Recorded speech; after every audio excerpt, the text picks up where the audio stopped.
Excited to bring on Quinn Grovey here to halftime. Quinn, of course, getting set to call the first Arkansas football game of the season as they battle against the Georgia Bulldogs Saturday at Reynolds Razorback Stadium.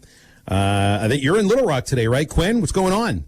No, actually, I changed my plans, but I was slated to play in the Arkansas Sports Hall of Fame golf tournament at Chenal Country Club, but I changed my plans at the last minute, so I'm back in Fayetteville. Okay. All right. Good. So I found out something today that I am just excited about. And I want to get into previewing the team and what you think about the team and everything. But let me give you a little premise for a reality show that I think might work really well. 5 guys pile in a bus to make road trips to SEC locales such as Gainesville, Florida, Starkville, College Station, Columbia, Auburn during a pandemic in order to broadcast a full slate of college football games to a hungry audience. Now, let me ask you, would you watch that show or are you going to live that show? I'm going to do both. I'm going to live it, and I would watch it. There's no doubt about it. I mean, that's going to be amazing. I mean, to be able to be with the crew, going to broadcast SEC games. There's going to be a lot of funny stuff on that bus. It really could be a great – if we had cameras following us, it really could be a great show. So I'm excited about being on with Chuck and Gino and Shu and everybody that's going to be there. So it'll be fun, man. I mean, I'm just so excited about having football and then to be able to travel like a rock star. I mean, that just adds to it. That is what it is. I mean, it's rock star stuff from what I understand. Yeah. You're going to have your own bed and everything, man. Yeah. That's great. Yeah, I'm looking forward to that, though, man. And, I'll bring my PlayStation because I love to play Madden. I mean, we'll watch game film as we're traveling. I mean, we'll have a lot of fun. I mean, it's going to be good, and we'll be prepared. I will pay you $100 if you teach Chuck how to play Madden and then actually get proof of him playing Madden. Can you do this, please? No, hey, Chuck, over the course of the years, like when we've gone on bowl trips and stuff, Chuck has seen me actually play Madden. I really consider myself one of the best Madden players out there. I mean, that's fighting words. Oh my God. Yeah. So I'm open to play anybody, anytime. I'm playing people online. And so if we want to get a game, whoever wants to get one, I'm down with it. I'm excited about it. It's hard to play a quarterback in Madden. I'm just going to tell you right off the bat. You got that right. Yeah, keep in mind this guy has a bit of an understanding of what it's like to play quarterback. he ain't lying either. I have the same problems he's facing. Quinn, let me ask you a simple question about this team. 6 days before the first game, give me a couple of things that you know about this Arkansas team that give you confidence. Not heading into the Saturday game against Georgia, but in what you think you might see in these upcoming 12 weeks. Well, I mean, right off the bat, first of all, the coaching staff, this SEC schedule, being in the SEC, being at Arkansas, it's not too big for them. So that's the first thing. I mean, when you look at Sam Pittman, even though he's never been a head coach, he's been in the SEC. You look at his staff, Brad Davis, Derek LeBlanc, Scott Fountain, a lot of those guys have SEC experience. So first and foremost, it's not too big for them. Second, you got a quarterback that's played in big SEC games. So he's played against Georgia. Felipe's done a nice job. He's had a 10-win season and he's had a 4-win season. So you got a quarterback that really understands, what it's like to play in big games. So from that standpoint, I really think that when you look at Barry Odom, you look at Kendall Browse, you look at this coaching staff from top to bottom, and I spent a lot of time with this staff. We've done a lot of interviews with those guys, and just being around them, it's not too big. And then so being able to see a guy like Felipe come in, that was a big get.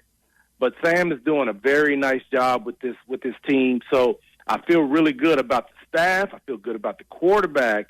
You pair him with Kendall Browse, who has a track record of developing quarterbacks, having success with guys, regardless of their skill set. I think he'll be a good merge with Kendall Browse and Felipe Franks, and then you tie in the skill people. As long as nobody gets hurt, I really expect Arkansas to scare some people. Now, I don't know if you're going to see it actually in the win total, but I think you're going to see those guys actually play hard. I think you're going to see them be much better than what most people expect. Speaking Speaking to former Razorback quarterback Quinn Grovey here on Halftime. Quinn, when you look at this Georgia defense and you look at that front seven, and we've spoke to many of people talking about this, it's probably and arguably probably the best front seven that they'll face all year. Do you think this offense, particularly this offensive line, can – I don't think there's any way you can neutralize the Georgia defensive line, but can Arkansas do anything to try to combat that? Well, it's nasty. I mean, the defensive line at Georgia is absolutely nasty. And when they lose people, they just have 2 or 3 guys, just like Alabama, waiting to come in and really hurt you. And to me, that's really the biggest difference between Arkansas and the upper echelon is the fact that they got 1 and 2 and 3 deep.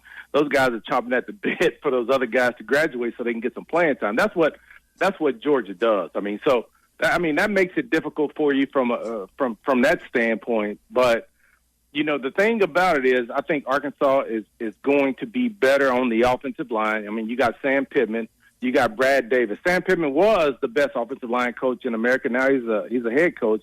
But you bring in a guy like Brad Davis, who Sam Pittman says is the best offensive line coach in the country.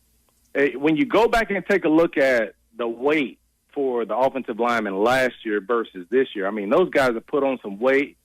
15, 20, 30 pounds. And so you're looking at an offensive lineman that whoever they start, it's going to be an average around 300 pounds. I mean, so that's a good deal. You also look at the fact that this offensive line was able to allow Rakeem Boyd to run for over 1,000 yards. Now, I know we're playing in a 10-game season, but I really expect Rakeem Boyd, he may not have as many yards because of 10 games, but I think his average will be higher than it was last year. So I expect that offensive line to be better.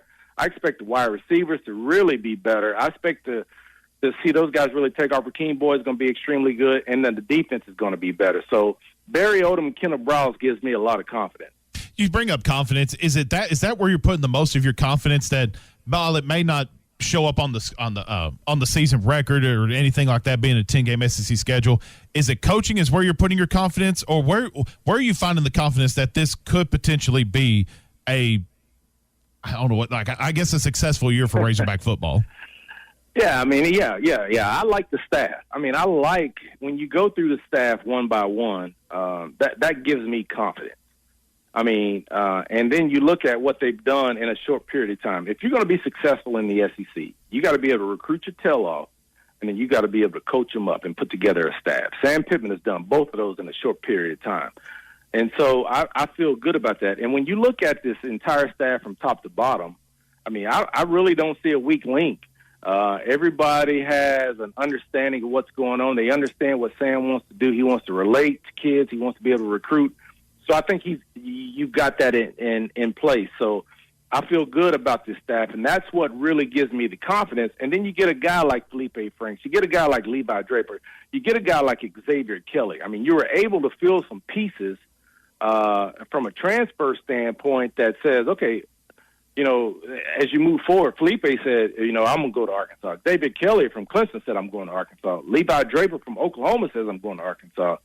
So that's a foundation and a win for this program, in my opinion, that allows you to go out and say, okay, we're going to go out and continue to recruit. Again, this is going to be, basically this is the toughest schedule in Arkansas history. And so it'll be fun. The thing I like about it is the players and the coaches have not shied away from it. So they get an opportunity to step out there, this Saturday. I'm excited about it. For me, and my family, this is the holiday season, baby. It's like it's time to put up the Christmas tree. Yes. We're putting it up now. And we're going to roll the tree in through the fall.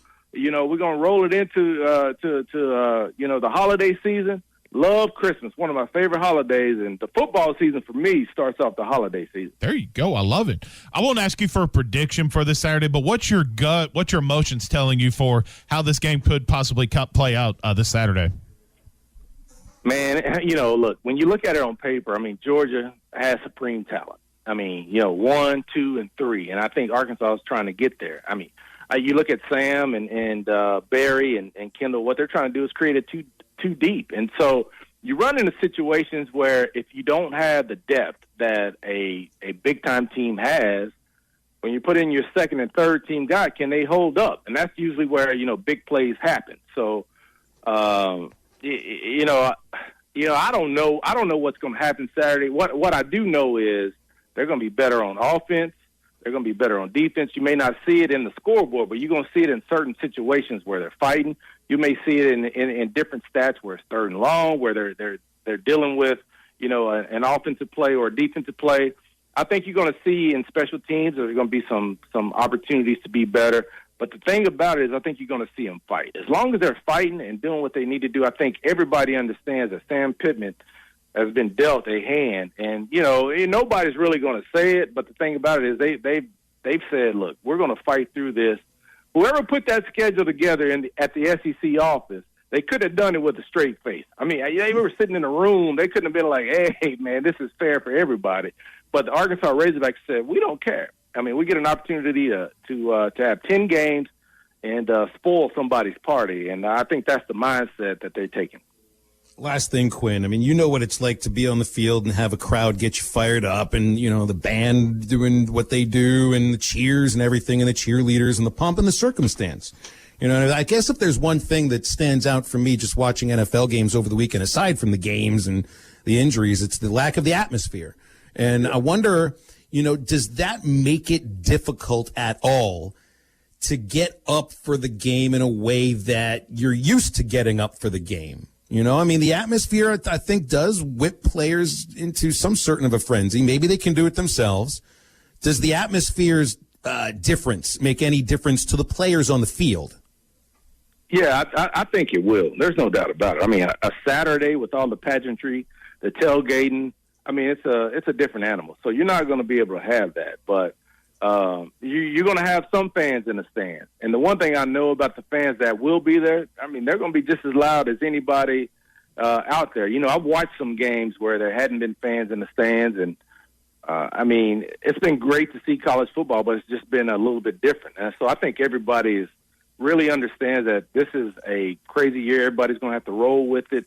But I do believe the fans that will be in the stands will be extremely vocal, extremely loud. And the fact that, hey, I'm getting an opportunity to play football, play the game that I love, I think is really critical. And I think everybody will be excited about it. We hadn't had football, or we hadn't had sports in 6 months. And so the Razorback faithful everything is pent up. So I expect people to be, the people in the stands to be crazy, and the people that are not in the stands at home watching it on TV to have a great time because Razorback football is back. Well, you'll be cool, calm, and collected and sound great, just like always, on the broadcast with Chuck and the guys. We can't wait to get this thing started, Quinn. Thanks for your time, man. Appreciate it. All right, Phil, man. You guys take care. Absolutely. Quinn Grovey, legendary Razorback quarterback, one of the stars of this unnamed reality show. I mean, think about that now. They're putting the broadcast team on a tour bus for all the road games. They can't fly with the football team the way they usually do. They are busing to all the road games. That'd be a lot of fun to be a part of. I've been a part of some bus road trips. It hasn't been 5 guys. It's been 35 guys. I think the 5 guys is a little bit more fun. It's nice to have room. But, man, that is a much different way to broadcast than ever before. So I can't wait to hear what those stories are like. And, yes, I would subscribe to that show in a moment's notice. Get a chance to wrap up the show with 3 Up, 3 Down. And, well, you already know one of them is going to be my Pittsburgh Pirates. They're so bad, they're good. Can't wait. Right back after the break to wrap it up with a cherry on the top. Don't go anywhere.